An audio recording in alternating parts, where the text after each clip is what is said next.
Hi, everyone, and welcome to our audience members who have joined in since I stepped away. Thank you for being here. The light is super bright. So we'll wait just a couple of minutes. We're a minute till. As those of you who have attended these before know, usually we say 5 and we really mean 5:05 or so. Since this is online, I think we will start promptly, but I've got a few remarks to make at the start so the stragglers won't miss the important things.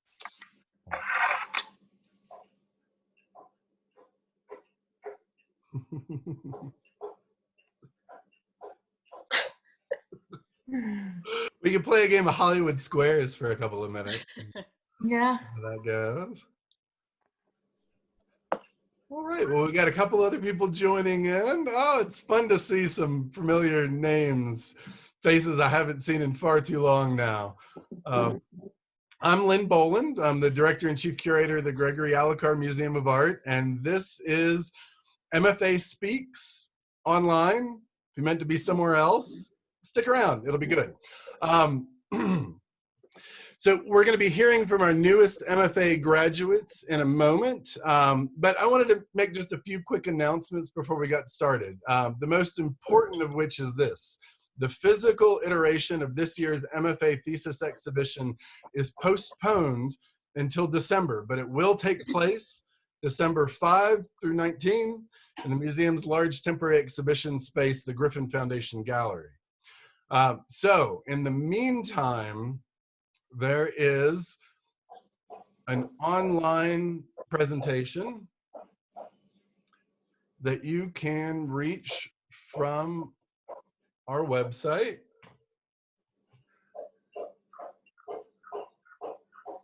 Exhibitions, you can go to MFA Thesis Exhibitions, and it does take one extra click to get to the exhibition content online, but we've got artist statements, we've got short videos, we've got galleries of images. So I hope you'll take a look at this. In the meantime, you'll see some of this in today's talk, but some of this I think goes into a bit more depth, so I hope you'll check that out. And then I especially hope that those who are able will come see the work in person in December. Now, also wanted to mention that we've moved quite a lot of our programs online. You can find those on our online programs page. Most recently, we've added a really fantastic first part of an ongoing gallery talk series by Dr. David Reep, looking at the African collection. So, you know, there are hours and hours of content here to watch. So while you can't visit the museum, I hope you'll take a look at some of that. Now, I'd also like to take a brief moment to thank Colorado Creative Industries for their support of the museum's operations, and our thanks to the Fund Endowment at CSU, which helps support all of our efforts. Now, for the participants in this show, the online and the physical one to come, this is the culmination of 3 years of intensive study and an awful lot of work. As our students, and actually I should stop using that term, as these emerging artists go out into the world pursuing their professions, they take CSU with them. They'll represent not only themselves, but their department and their university, and we really couldn't be more proud that they'll do so. My heartfelt thanks and congratulations to them all, along with my compliments to their professors. Now to start things off, I've asked each of them to give a brief presentation about their work. Following that, I'll throw out a few questions for discussion and then open things up to questions from the chat. So audience, please send any questions you've got through the chat anytime, and I'll take them at the end. Now, first up, chosen by a game of touch your nose, is from the painting area, Jasmine Holmes. Jasmine, I'll turn things over to you now. Okay. I'm sorry, I don't mean to correct you, but I'm drawing area. I'm sorry, thank you for correcting me. That's important. And, we tend to be forgotten. My notes are too far on the side. Thank you for the correction. Drawing area, Jasmine Holmes. I'll go ahead and try to share my screen, see if it works this time. How's that? Good? Okay.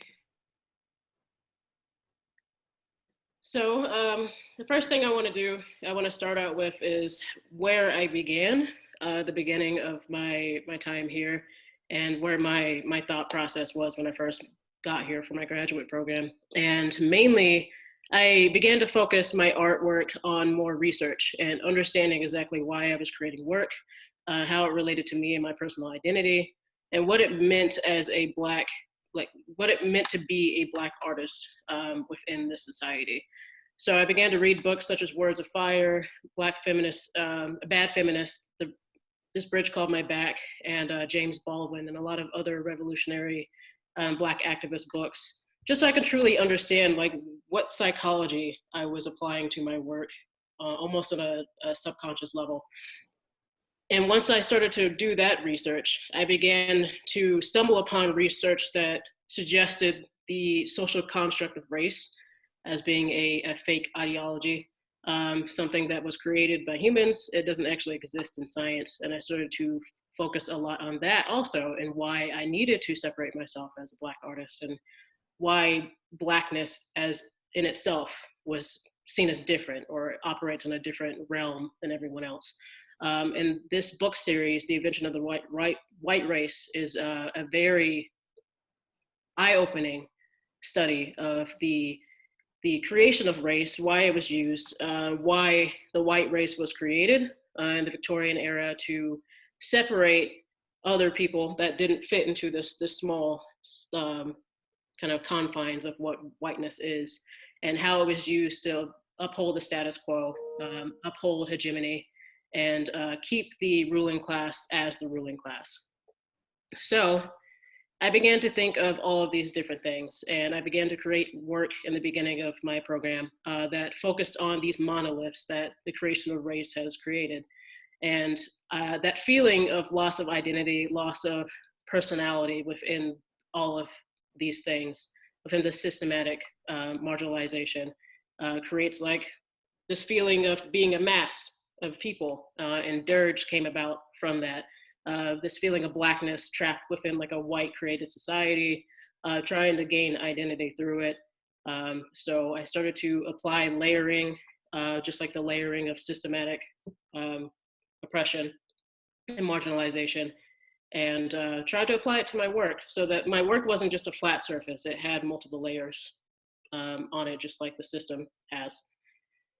And as I was doing all this research, I started to realize that it became very hard to pinpoint exactly where I wanted to focus my research on, because this system, it's a system. There's so many different parts of the machine to make the machine, and each gear has its own meaning and its own purpose. So I decided to break down all of the research into 3 categories, and one of them is consumption of labor, where the system of consumerism and capitalism has us consuming products, but these products are made by people in their lives and their blood.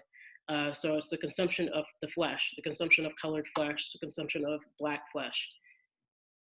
So using capitalism and consumerism, and knowing that you can't separate it from race because of the way that the system works, I began to research where we were getting some of our products, where some of the things that are just around the house, around us as a whole, all the time, where they come from. And I thought of wood and how a lot of us use wood for multiple things. The houses that we have surrounding us are made from wood. And I discovered that a lot of the wood that we use in a lot of different aspects comes from slave labor, especially in South America and Brazil. And I started to make works based off of this consumption of labor. And this is redwood right here. This is Brazilian redwood. Oh, I don't know if you can see my mouse, but on the left, there's a picture of 2 laborers cutting down Brazilian redwood, which is a very expensive wood that you can buy for patio furniture, for just decoration of the house in general. But these people on the left do not get paid for that labor. A lot of them are children, a lot of them are slaves, multiple things. So I created a work called Masaranduba, which is the Brazilian word for redwood. It's just the name of the redwood tree in Brazil. And I wanted to also take on that loss of identity, that loss of personal meaning of a person's body and how they lose autonomy throughout the system. So it's 3 laborers that are just morphed into one single entity, and they're red and they're bleeding, and you can see like the wood grain through their body, much like the wood grain of the tree. And I wanted to apply a layer of like some kind of systematic machine, some kind of machine work on top of the bodies, so that was an extra layer to the work rather than just like mylar or other transparent layers that I have in my other works. And this is another example of a piece that I did based off of consumption of labor, where it's layering of mylar, and it's another colored body with a machine type of mechanism behind him. Like he is morphing into this machine. He is a part of the machine. His body, he's giving up his life unwillingly to be a part of the machine. And along with labor comes slave labor within America. And when we think of slave labor, we often think of slavery from the past, things like that, which the 13th Amendment supposedly abolished. But when reading the 13th Amendment, there's a loophole in that amendment that says that as long as you're incarcerated, you can be a slave. So I started to research prison labor and why over-incarceration was a thing. And this is just a small graph of how much of one type of race is more incarcerated than the other. How much of a chance do they have to be imprisoned compared to another person? And that led me to this piece called Cochon, which means pig in French. And I kept thinking of the over-incarceration, just the brutality around the world that's been happening a lot more lately, especially, well, maybe not more, but it's seen a lot more in media now because we have more access to media. And how this prison machine, this machine of police brutality and just the police state in general has upheld the status quo of keeping these people in this steady supply of being there for labor, for free labor, unpaid labor. This is just a close-up of Cochon. And then my next point was consumption of entertainment. I got to this point from an interesting story where I have a love of jazz music. It's what I was kind of named after. And around Fort Collins, I would go to a lot of jazz bars, and like those are my favorite places to go. And one time I went there, there was an older gentleman sitting next to me that struck up a conversation with me asking why I was there, basically, because he sees someone like me, someone young, liking jazz as a pretentious thing. And I couldn't wrap my head around that. So I started to think of how jazz music became separated from the black body and its whole history within Blackness. It became something pretentious. So I started to study a lot of Black entertainment when it came to comedy, how the Black body was used for comedy, especially physical comedy within minstrel shows, and how a lot of the characters from minstrel shows became a huge part of American culture, such as like Aunt Jemima, Uncle Ben, things that you see still within our culture.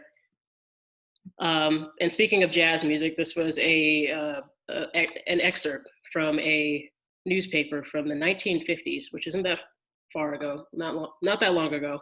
It's about Nat King Cole being beaten in after he gave a concert in a white area. And his jazz music was called jungle music, which is what jazz music was seen as for a long time. It was seen as a virus that infected a lot of white culture and made them dance or gyrate or seem primitive because of the way they were dancing. And on the right, it's a little quote from the newspaper from a pretty prominent white critic of music that calls jazz music slave music. He refers to it as a primitive African cry, all these different things. And all of these feelings of just how either jazz music can be seen as pretentious or it can be seen as primitive in like a really short time span made me start to incorporate brass into my work, or brass instruments into my work. And this is a piece that I was working on that I incorporated instruments into my work and was still kind of trying to figure it out until I got to jazz, which was a play off of that article, but a culmination of everything, like putting all of these different people into one monolith, having them dance and gyrate and almost morph together into one. And lastly, I ended up on consumption of sexuality, where we used the Black body as a sexual monolith also, big breasts, big hips, things like that. And we consumed those as its own section. So I started to create works like Zilla that have white hands suffocating like a black neck, or something that's seen as beautiful, like suffocating or stifling beauty. And Ovis Aries, which is in the show, that is severing the top part of the body and only showcasing like certain genitals or like certain sexual aspects of a Black body. And in conclusion, I discovered that combining all three of these together makes more sense rather than trying to pinpoint one section to only focus on. So I began to focus on areas such as the skin and just gilding the skin and making the Black skin itself seem as a commodity, like applying precious metal to it makes it a commodity. And this is a piece that's in the show also, where it's like a hide, like a black hide that looks like it came from a thigh, like a person's thigh that's been gilded. And some more specimen type grafts of skin.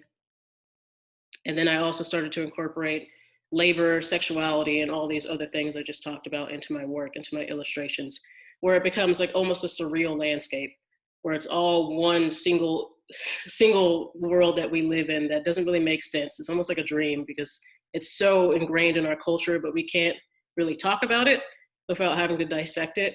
It becomes surreal almost. So I started to create work like that. And this is where my direction is heading, where I'm combining all of these different aspects into like an illustration that looks like it's surreal. It's a dream almost, but it combines all of these three sections that I've been focusing on. And in the end, this is where I'm ending. This is what I was working on at the end of my my program with my thesis, and this is where I plan on continuing. So let me see, how do I stop? There we go. Thanks, Jasmine. So, and remember everybody, if you've got questions, go ahead and send them to the chat anytime and we'll take them at the end. Next up, specializing in fibers, Jacob Jaso. Another little mini correction. Oh crap, did I get it wrong again? The last name is Jaso. Oh, Jaso. I'm used to it. Okay. Let me see.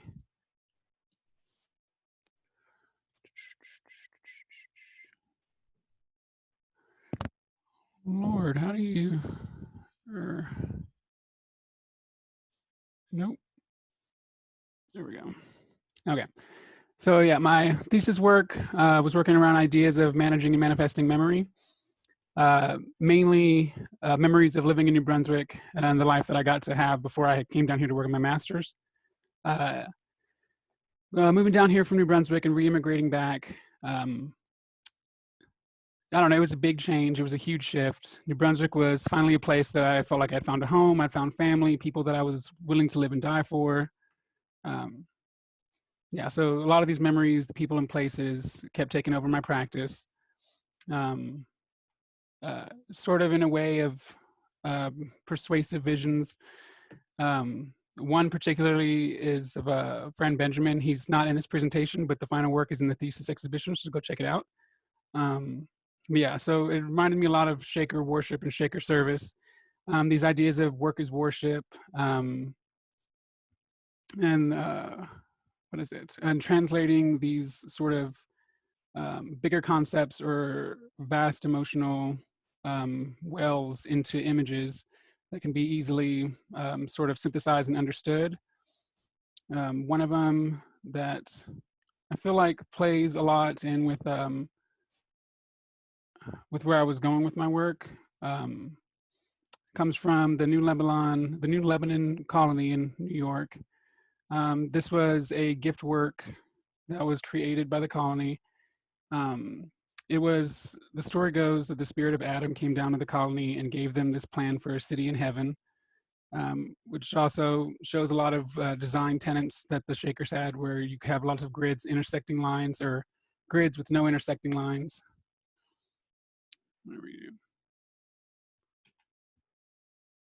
And working through a lot of that, I forgot how much I had to distill this. Working through a lot of that, everything was being made, reminded me of New Brunswick. It had to do with people, it had to do with the same places over and over. And I had to find a new way to sort of deal with this memory or handle the content. And one major influence for me was the 0.10 exhibition back in 1917. It was supposed to be like a new 0 point in painting, this new whole start for the art world, which I wanted to take a cue from. Maybe if I could synthesize my memories or dilute them enough to this core content, then they wouldn't necessarily hold so much power over my practice and I could move on and make some other stuff. One of the major works that inspired me from the show was Kazimir Malevich's Black Square. It's pretty cliche now, but it was like so revolutionary back in the time. It's complete irrational space. It's like anything and everything. It's super cliche now, but it was wonderful. Reading his Suprematist Manifesto resonated a lot with me. And then one other image from Suprematism reminds me a lot of that image of Shaker worship. It's almost like this organized chaos. You have an obvious composition that was composed, but there's no real rhyme or reason to it. And I feel like that's, I don't know, it resonated me with looking at Shaker service and Shaker worship, how they have these organized rituals that compose the ritual itself, but what happens in the ritual is unknown. And starting to work through how I was pulling towards these sources or how I was using these, I came up with a cycle that starts with me in the interior, and I dive inward for the excessive info. That's where I go towards these Shaker influences, getting these insane concepts and vast concepts and trying to distill them down into an image or to an idea. Go back into myself and then slingshot back out and go outside of myself and go to suprematist ideas of irrational spaces and simplifying and abstraction. Not that I don't want to say I'm doing anything suprematist, but I'm drawing a lot on suprematist ideas because I have a really hard time being non-objective. And the first one working through this cycle was Simpson Hill Shrine.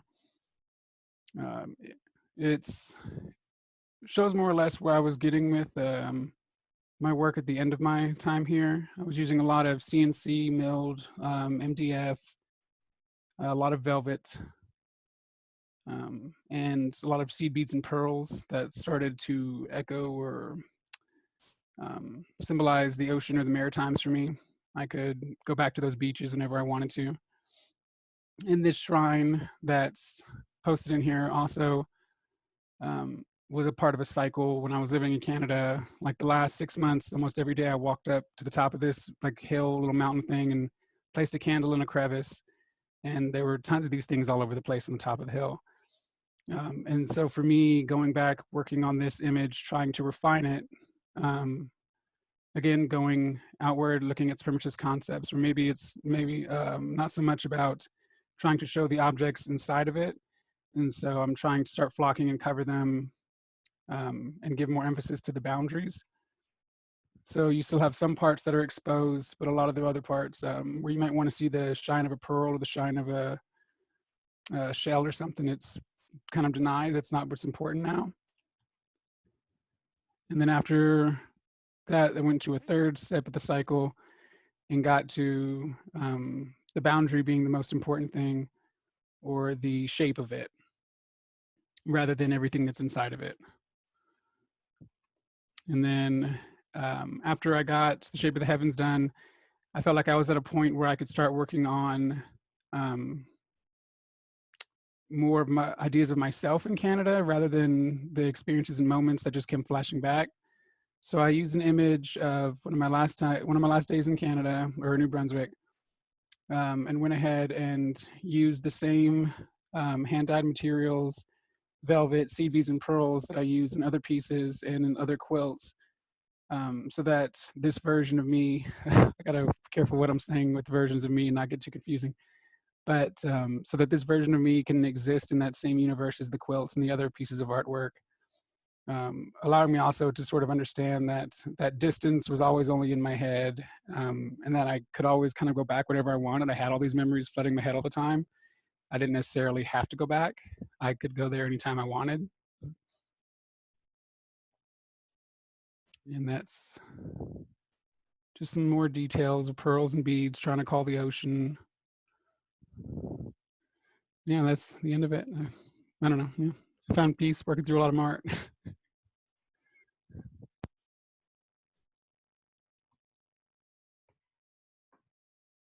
Awesome. Thank you, Jacob. Okay, well, I am 0 for 2 on my introductions, so I'm a little nervous here. I'm only trying to give their name and their area, which I thought I knew very well. Turns out after 3 years, I knew their first name mostly. But next up, Isaac Trujillo, printmaking. Lynn, you got it. Yep. All right, I'm 1 for 3. All right, thanks, Isaac. Turn it over to you. We'll get started.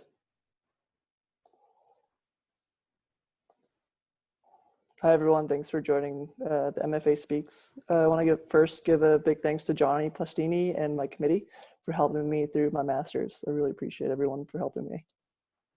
I first want to start off with the beginning of my art practice.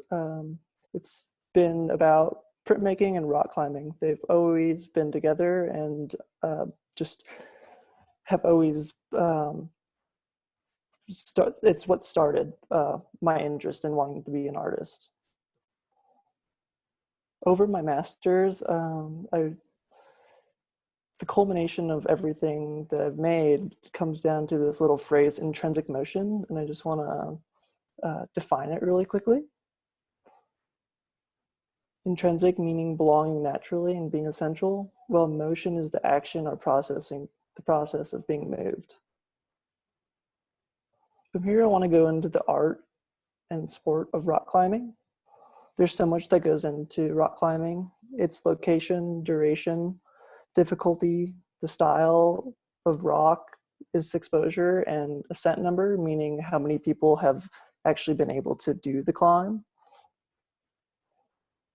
The rock climbing features that are found on these sculptures become conceptual castings that reflect our humanity and awareness to nature. I feel that rock climbing is a collaboration with nature. It's not a one-sided experience. There's very much nature on the other end helping you and being a collaborator with you. And I find agency in that, and I find it really important to who I am as an artist. I like to think of Andy Goldsworthy's work that takes his rock stackings, that takes raw and earthy materials provided by nature and are composed by our consciousness. And I like to think that nature needs our consciousness to see it and to see its beauty. And I think my work relates to these Andy Goldsworthy's rock stackings. I also like to think of Deleuze's concept of the idea and how he relates it to a constellation. He speaks about the more of these points around the idea we have, the closer we're getting to knowing its true reality. And I feel that really relates to how I perceive this art and sport of rock climbing and my printmaking practice. I feel like they both give me a micro and macro perspective of the universe and where we are within it. And I also find that to be really important. Within my first year of my MFA, I came out with a work that's now titled Parentage of Stone. It was a study on the materiality of the work that I was making. This work started off with me finding a box of fragmented lithographic limestones in the print studio. And I quickly realized that these limestones could be utilized and their materiality could be used and for a way for me to create more work within my practice. It was an awareness toward the materiality and origin of lithographic art making. Through this, I thought about where this limestone was. I thought about its past, present, and future flux. I thought about this limestone as marine organisms, as they were compressed and then turned into metamorphosed stones and then quarried. And then from there, thinking about where most of these limestones that we use for lithography are in quarried and then sent all around the world for printing. And then here they were in this box. And I thought that it would be great to make a work out of it. And then in my second year, I want to get into intrinsic motions, where this whole kind of phrase came to light for me. It was a way for me to incorporate my experiences of rock climbing in the Poudre Canyon over the course of a year after being in Fort Collins for that amount of time, and the process of intaglio printmaking. I started to draw from Claude Monet's water lilies that studied this section of water lilies at different times of day. And I wanted to incorporate that into a metaphorical reasoning with geologic time, and I found that to be really interesting. And alongside Richard Serra's questioning of art, the art process and the verbs behind it.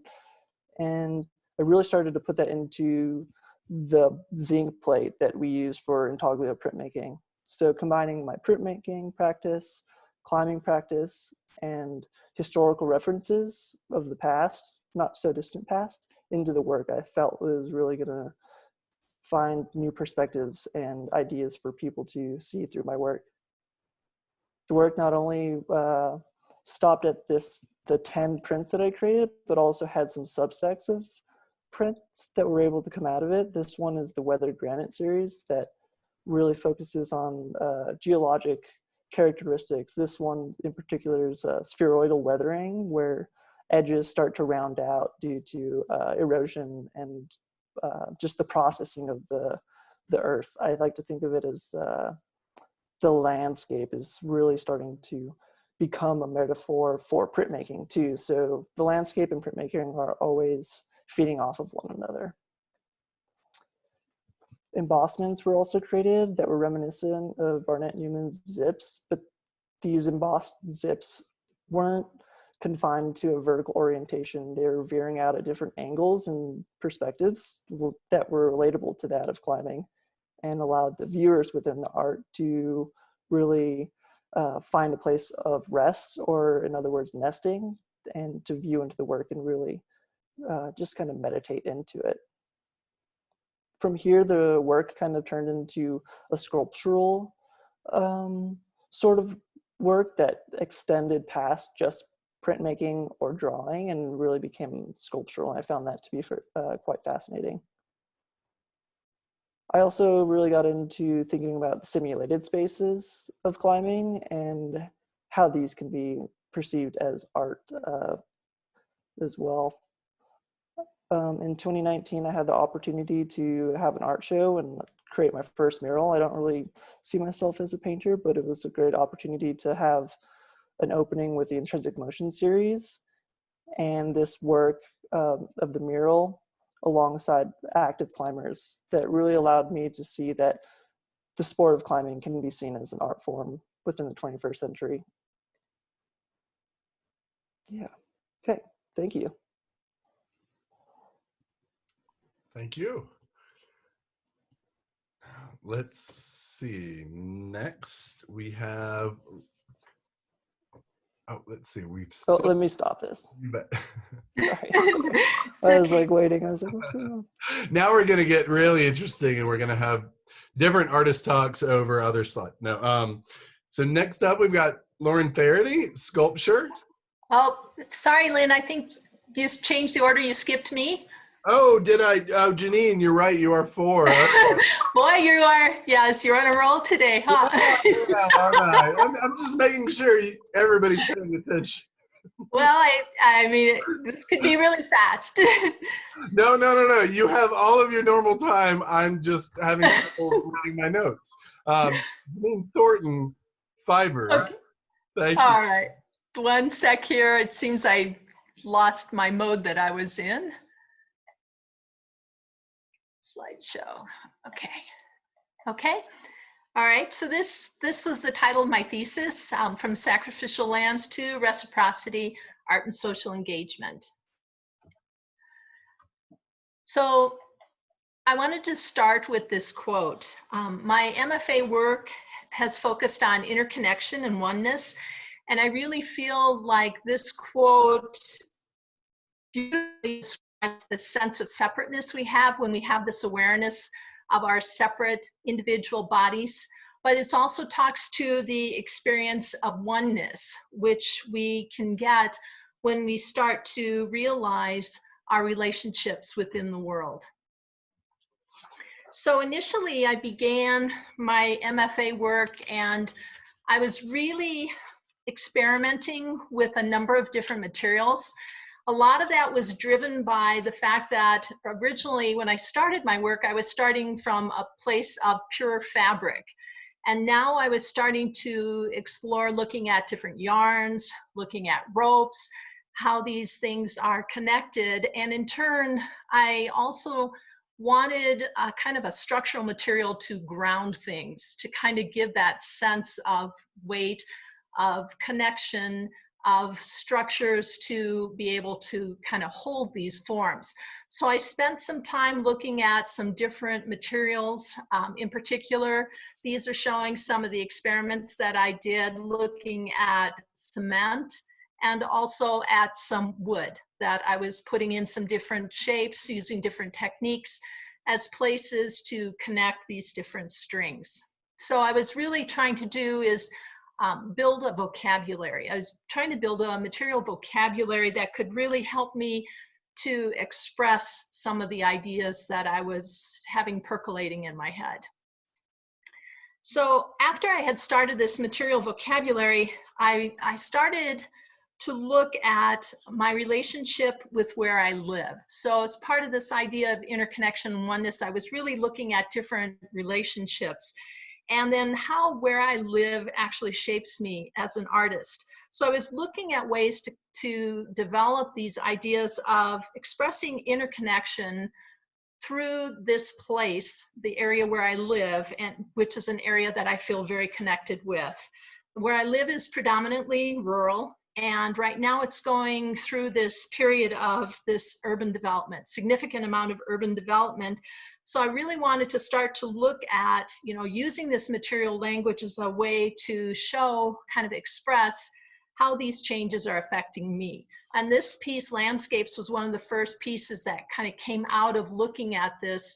I combined some of the soil and some of the pine needles from where I live and was actually encasing these in the cement forms, which kind of weighs them down and also talks to ideas like the urban development.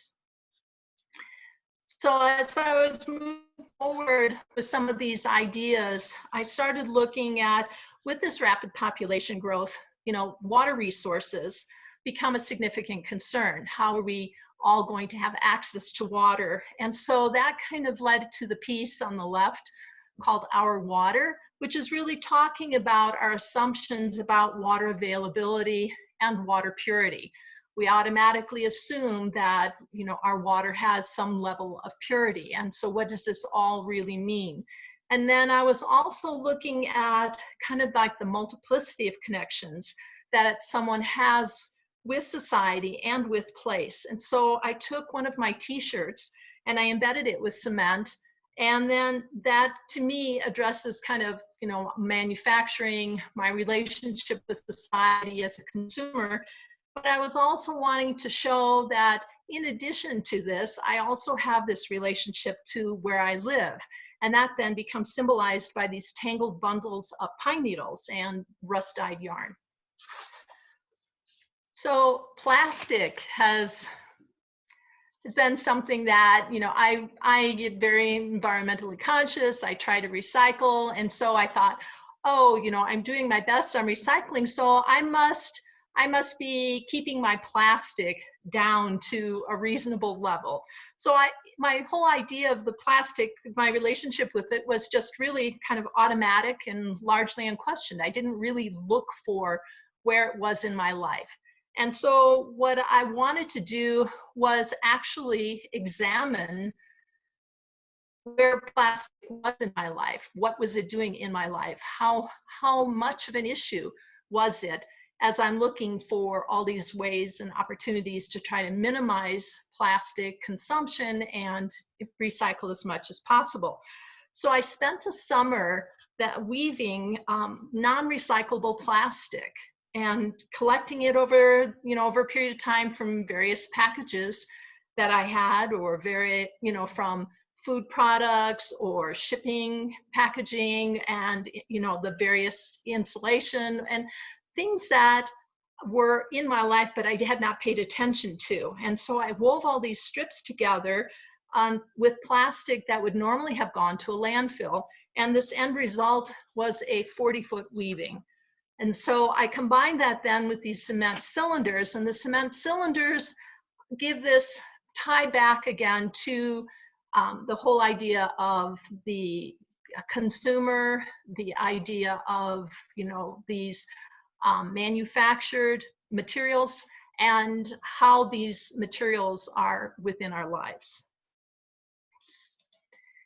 And then as an kind of extending on this, I wanted to also look at this whole idea of this. I was seeing this trend towards environmental action, and that really what I was wanting to do was to look at collaborations. And so I developed the idea of this show called Sacrificial Lands as an extension to my thesis work. And this kind of addresses both this feeling that I have of a call to environmental action, but also kind of ties back to the idea of interconnection within the world. So the title actually comes from the idea of land as the other, and that it is separate. It is a separate entity, and it's completely separate from people and regarded as a resource to be utilized rather than as something fundamental to our lives. So the Sacrificial Lands show actually engages a variety of different perspectives on the rural lands through contributions from visual artists, scientists, and poets. So what I was looking for was this whole idea of bringing different perspectives together to help engage in the communication of some of the different ideas so that you could get a more well-rounded understanding of some of the issues and some of the impacts on people's lives. So that's actually going to be taking place in December, if all goes well, with all the things that are going on currently. This will be, it was originally scheduled for April, but we now have it rescheduled for December. So that's my talk. Thank you. Thanks, Jen. Okay, now is Learn Faherty. Sculptor.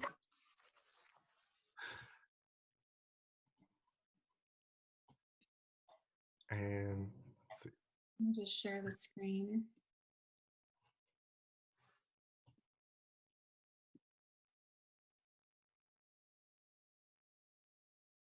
Is that working now? Okay. So thank you everybody for coming out here today. The title of my thesis is called Systems of Uncertainty, Acting and Undergoing.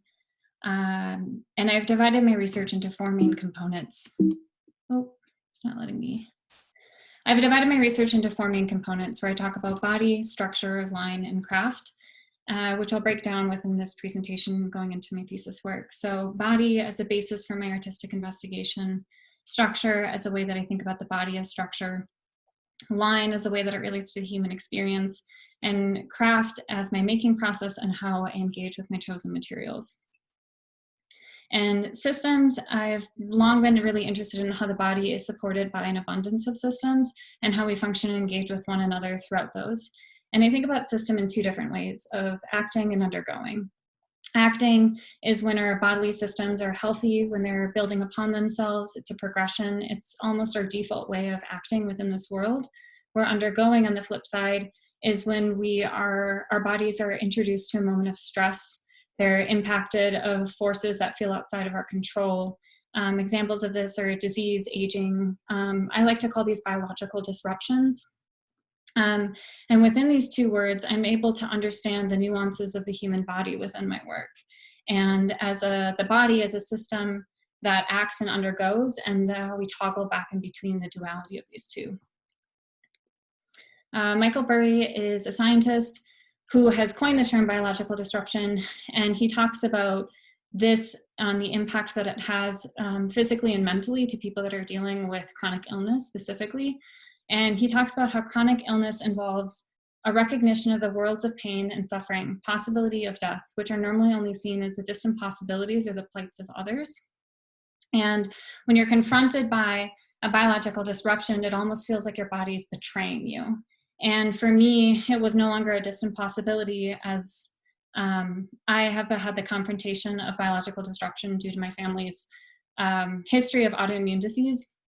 And an autoimmune disease is where a healthy system begins seeing cells within the body as a foreign invader, and it begins attacking its own cells that are working within its body. So it's this literal betrayal feeling. And specifically, I was impacted by my father's diagnosis of MS that began affecting his memory and mobility and speech. And so being faced by my family's genetics and disease, I began shaping the way that I was feeling about the body's materiality and mortality.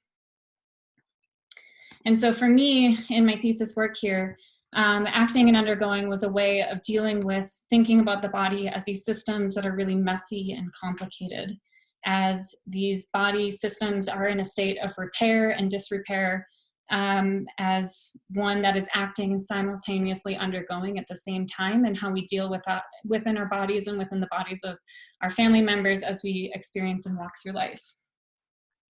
So in these moments of undergoing within this work is seen in these black tumor-like forms that's adhering itself to the wood structures.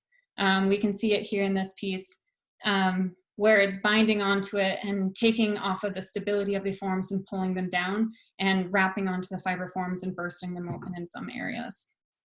So structure then for me is a way of thinking about the body as structure. And most commonly we view structure as an acting system supporting our body. And for me to subvert this notion of structure within the work was to use the language of grid and scaffolding and building, but using it in a way that was subverting the notion and creating these non-structures. And creating these structures that felt like they were on the verge of tipping over, that they no longer held this stability and certainty that we feel in our bodies. And then line for me has been hugely important for its ability to be fluid and ever-changing in a three-dimensional space, and the way that I believe that that can relate to the human experience. Tim Ingold specifically is a social anthropologist, and he writes about how life is lived not at points but along lines.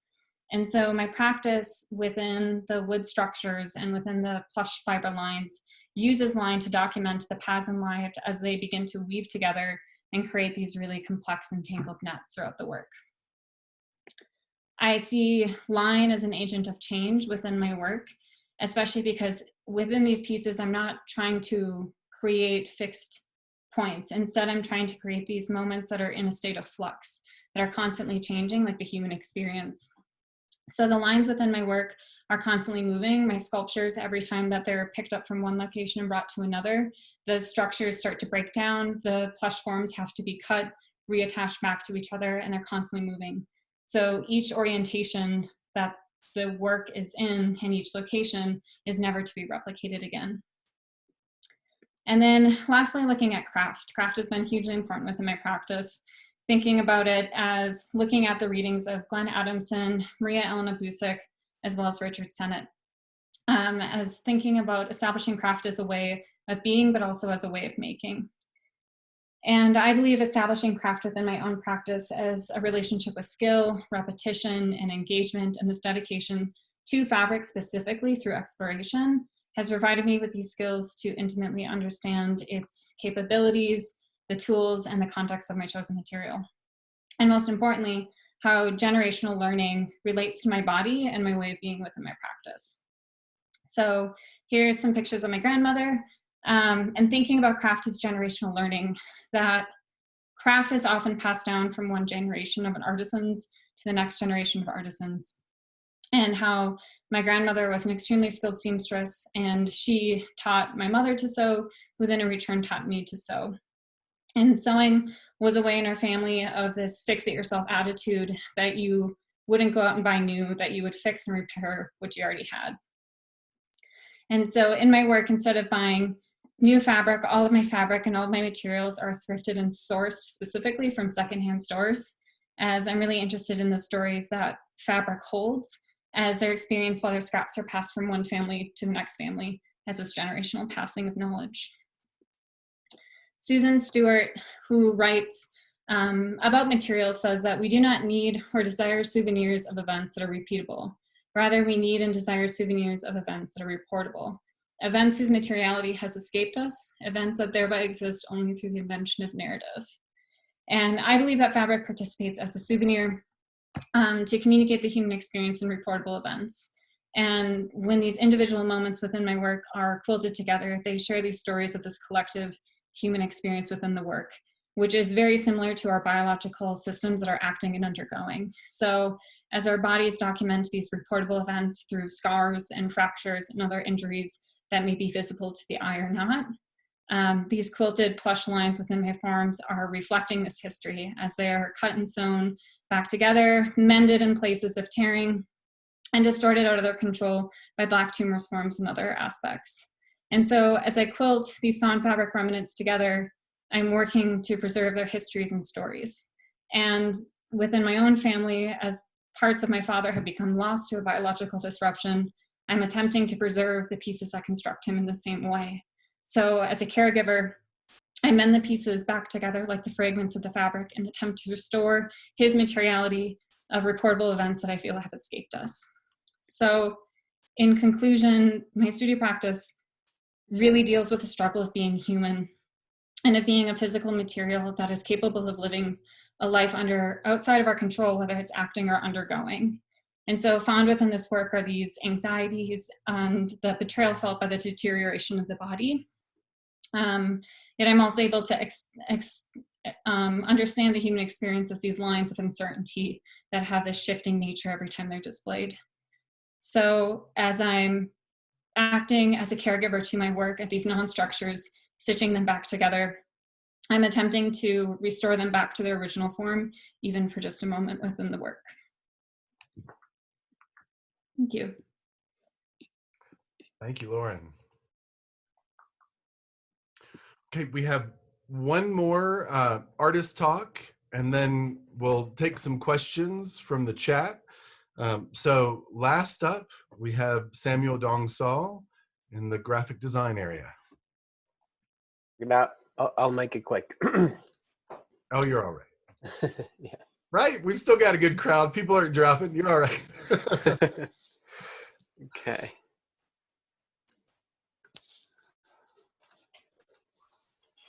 Okay.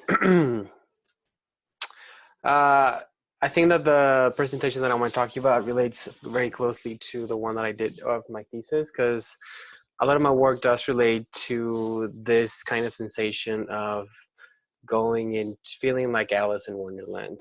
And like think about that whole setting, because the main thing that I want to start with is the abstract that I did for my thesis, because I think it does a really good job about explaining what is it that I worked with in the past couple of years. So my work investigates the presumption that objects relating to humans are part of a more significant philosophical discussion. Using the philosophical framework of Graham Harman's object-oriented ontology as the theoretical foundation, this explores the acknowledgement that by not thinking about the sum of the material parts of objects and the cultural meanings of their interpretations, one could experience new relationships with his or her surrounding objects.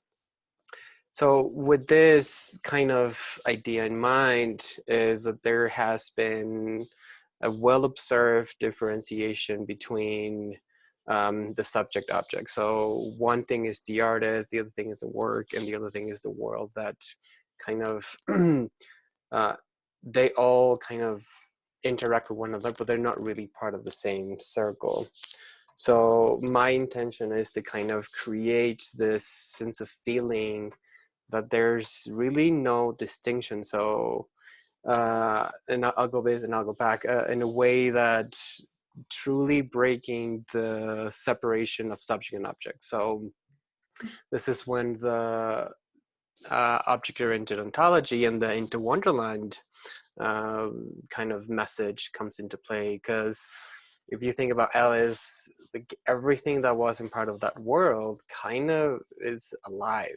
Like the cups, the plants, the hats, everything kind of has a certain purpose that we just don't really use to.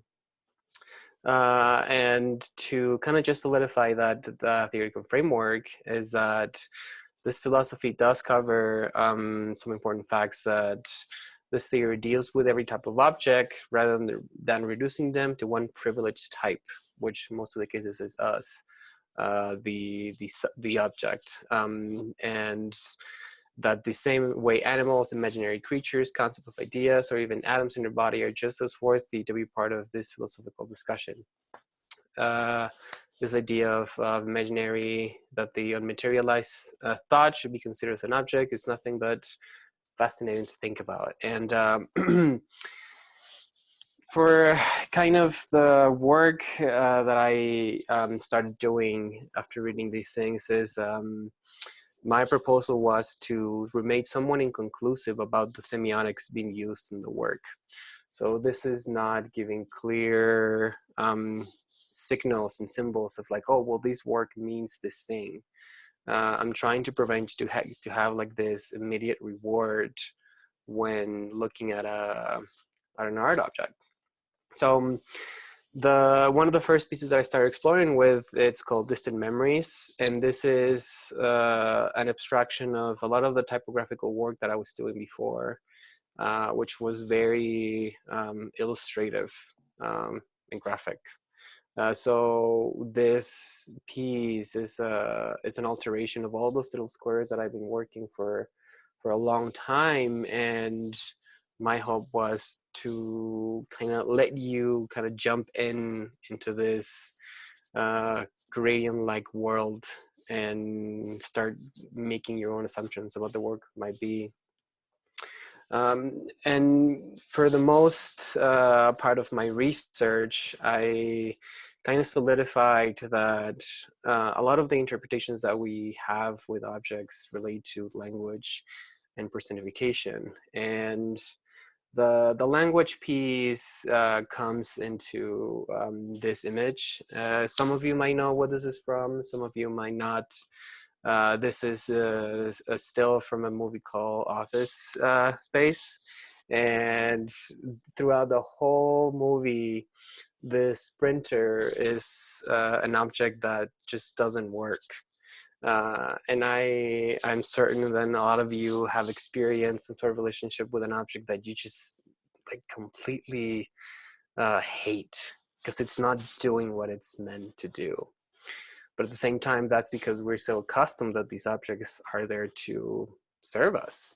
So this is a good way of kind of getting to the segue of the next thing, the next topic. But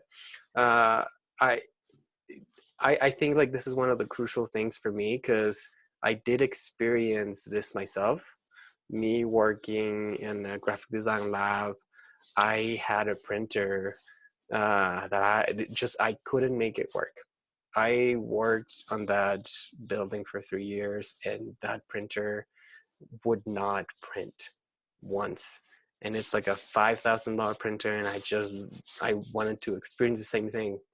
So the next image that I want to show is this, and it feels like The interwonderland kind of theme relates very closely to this principle of personifying inanimate objects. So when we add feelings to it, when we add emotions, we started to come up with stories about what these objects might want. So this idea that the things that what happens when we're not looking, and what happens when we're not paying attention. And this is when I kind of started making some of the work relating to that specific idea of personifying. This object or this piece is the recording of the folding of paper, and then I marked all of the fibers that were ruptured in that paper, and then I turned it into a digital piece. I also started exploring I started to explore the relationship with different objects. So serendipity and chance, both of these art objects are the kind of finding of fate. There's sometimes these objects leave marks, and it's that feeling that two completely unrelated objects somehow fit with one another. So both of these pieces had marks on them left by the fabricator, and then the rest of the piece, which is the black square, was something that was led by another artist, and it just happened to fit perfectly well with both dimensions and space. So that was a little bit of a unpredictable encounter, and I feel like I was just there for me to record that encounter. And lastly, I do want to confirm that this statement is very important to consider when moving forward this type of work, at least from my perspective, is that it is dubious to claim that objects are really defined by their context without any unexpressed private surplus of their meanings. The experience of the object comes first, and it endures despite the ongoing shifts of language over time. This piece is 8 layers of mylar and toner wash, and they're both taking probably 10 seconds apart. One of them, that's when a cloud was passing by, so there was more light, and then there's still light, but it's the same piece. And this kind of research led me to think that yes, it's not about how well lit the object is. It's pretty much like the object exists on its own, and how we experience it's really not dependent on what we want. It's just the object itself lives on its own. And by me adding this little secret message that can only be seen with like very bright lights that says "you don't own me," I kind of want to reinforce this idea that it doesn't matter what we want to experience these objects, we don't have total control over them. This is the second level of that kind of experimentation, that I did want to take it to more of a impressive kind of size. So this is a 4x8 piece that I unfortunately couldn't get to hang, and would have looked really awesome in that museum right now. But this way, by using some sort of motifs of like stained glass and even religious connotations of the work, I do want to kind of leave that to the imagination, that by you experiencing this object on its own, you're capable of seeing things that you wouldn't normally think about. So it's like giving you very small clues about what it could mean, but the work itself is not necessarily what you want it to be. And depending on the light that it's going through, the size, because it's double side, you definitely can see a very different kind of experiences. And lastly, for my thesis work, this little phrase right here is by making the smaller changes in our automatic interaction with objects are crucial for triggering our need to intervene and regain the power we have over them. This power play is deeply questioned when experiencing objects we cannot easily intervene with. So this last piece is called A Dinner for Two series. And each of these objects are very, they're using all the forms of tables that you will normally know, but at the same time, by me giving them these clues, I do alter a lot of the ways that these tables might be used. But at the same time, I don't want to, they're all function tables, and even though they feel sculptural like, the whole idea is that by me changing these kind of usual ways of you using a heavily objectified piece like a table, is if you're capable of questioning is like, well, what would this table might want? So going back to this mentality of if everything was alive, if you start trying to see these connotations of what the table is trying to say, regardless of the context or the what you think a table is used for. So this this series, I challenge the viewer to kind of make these interpretations that it's not necessarily over your control to experience them as you want. And I want to keep it short, so that's about it. Okay, so I'll just stop sharing. All right. Well, we've got a few questions that have come in. If anybody has any others, feel free to send them through chat while we're taking some of these. Well done, everyone. Usually I'll start out with some, kind of general questions. You all covered a lot of that. It's always so fascinating to see this intensive path that you've been on, to hear about the sources that have informed your work, and to hear about these ideas that have been, building that underlie them all. Most of the questions that we're getting, really relate to what's probably on everybody's mind. So I think we'll just jump straight to that. And I'd like to ask you all to comment a bit about some of the developments, both positive and negative, that have occurred in your work over the past 5 to 6 weeks. Since we've gone remote in our new physically distant world, obviously there have been challenges. Wondering how you're dealing with those, but also if there have been any kind of silver linings that have come out of this kind of forced adjustment and change right at the end of your program here. So no particular order. Anybody jump on in? I'll go ahead and start.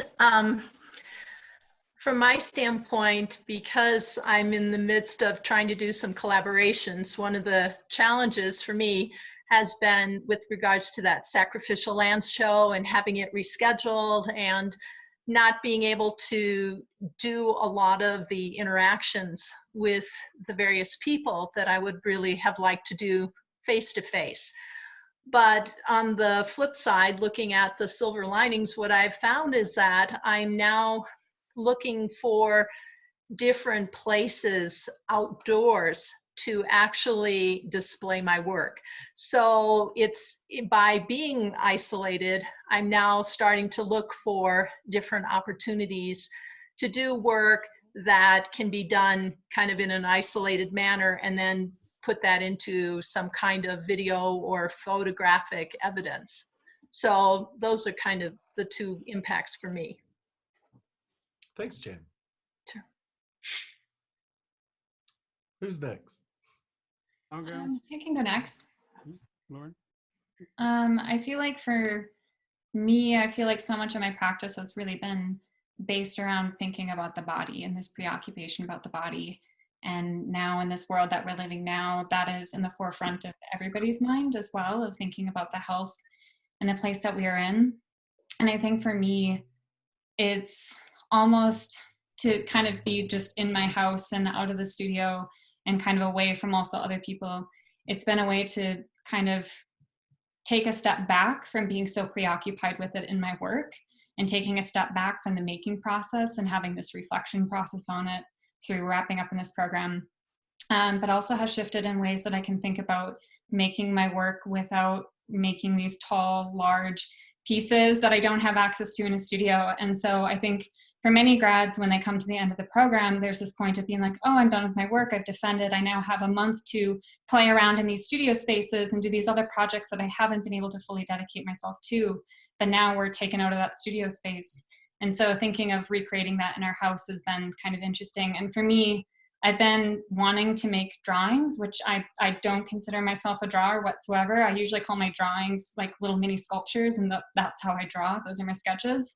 And so for me, it's kind of given me a break to think about not being able to work with physical materials, but able to just shift and reframe my practice in a different medium, which I think is exciting. For me, I'd have to say, I don't know, I just started getting into like a lot of the technical aspects, or like working a lot with technology. And so that's kind of out the window, but I feel like, because I don't really want to go back to working on tiny things either. Yeah, I feel like it's more academic now. I'm doing a lot of weaving with the floor loom while I still have it, to get techniques down, to get samples of everything, and to do color tests. But as far as like actual studio work, I don't think I can. I don't have the space right now. I would completely agree with that. Like, because it took me a while to step away from my digital work and then start really going into material work. And I mean, I was making 4 by 8 feet pieces. So, and I was just probably going to go bigger after that. And I just don't have enough access anymore. So I've been trying to, this is what I'm trying to figure out, is like, what else can I do? Like, I feel like a lot of my work that I wanted to pursue was really particular about the tools that I was going to be using in the shop, in the wood shop. But now that I don't have access, like it took me about almost 2 years to figure out the kind of work that I want to do. And now just magically having to figure out, with no tools at all, what can I do with my computer related to that, is like, it's very difficult to just come up with new work on the spot, aside all of the other responsibilities that I have to do every day, teaching, applying for jobs. Like, it's like so time consuming. Yeah, Sam, I could definitely agree. It's like the momentum of the studio, the art studio, once you stop it, it's just like really hard to like think about what to do next. And it's just fascinating for me because the print studio has always been there for me since undergrad, and then now it's just come to a halt. So it's one of the first times I haven't had access to a print studio. So now I'm looking forward, and also doing now, is using my digital camera to take photographs and short films of the happenings of the climbing that I get to experience all the time. Of course, with smaller groups of friends now because of social distancing, but I think it's just so fascinating that the landscape is a studio that's always there for us. Yeah, it's interesting because you would think that me as a drawing artist, being at home would be easy for me to make work, but I like to use everything like possible around me all the time and just like throw things at the canvas or paper or whatever. And doing that in my house is not not the greatest place, especially since I only have one desk that's really tiny and it's on the floor. Like, I'm sitting on the ground right now. stopping that momentum from the studio and having to bring it home has been really difficult for me. And with all of this happening, I was lucky enough to have a tablet and access to like digital properties to use. So I've just been switching to digital drawing and like trying to use digital material rather than like tangible material, and like see how that is just in the meantime until I find studio space. But it feels weird. It feels odd not being able to continue that momentum that you were so excited to do at the end of the year, your semester in your studio, and like finish the projects you really wanted to do. So it's been interesting.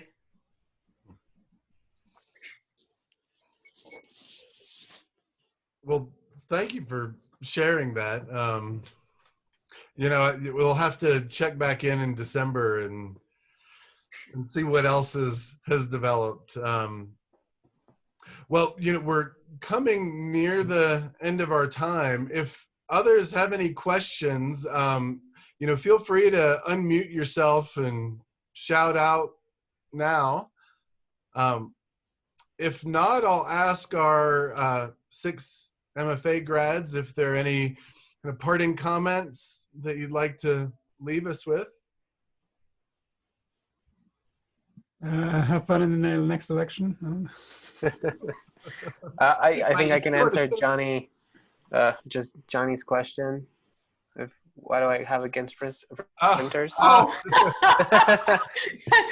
a good one to end with. I think we all have something against a printer, because it's sometimes it's printing and then the mechanical object. We're going to be clear here. We don't have anything against printmakers. No. Oh, no. The screen maybe is becoming, the bane of our existence to a certain degree. No. I just want to say I'm very pleased with how resilient you all have been throughout this crisis, and I am very optimistic about your futures, and thank you very much for sharing and presenting your work today. Thank you. Thank you, Johnny.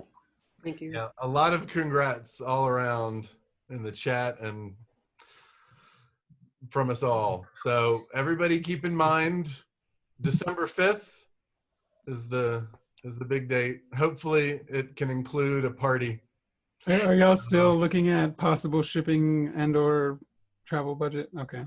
Yep. We're gonna have individual meetings, and you're at the top of my list. Uh-oh. Canada or Austin, they're not that far. We're gonna make it work. So, yep, we're gonna have you all there one way or the other, or you're gonna have to hide out from me to avoid me. So, well, thank you all again. Thank you for bearing with me as I figure out how to do a Zoom panel. Well, congratulations, everyone. It's so exciting to see all of your work. I can't wait to see it in December. Thank you. Thank you. Thanks, And everyone. Lynn, thank you for coordinating all of this through all of this confusion that we had with all the things changing so quickly. Thank you so much for putting this all together. Well, thank you for being there the whole way. So you guys were amazing partners in a difficult situation. So, and our work continues. So Awesome. all right. Well, everybody have a great night, and thanks for tuning in. Thank you. Perfect. Thank Thanks, you, everyone. everybody. Bye now.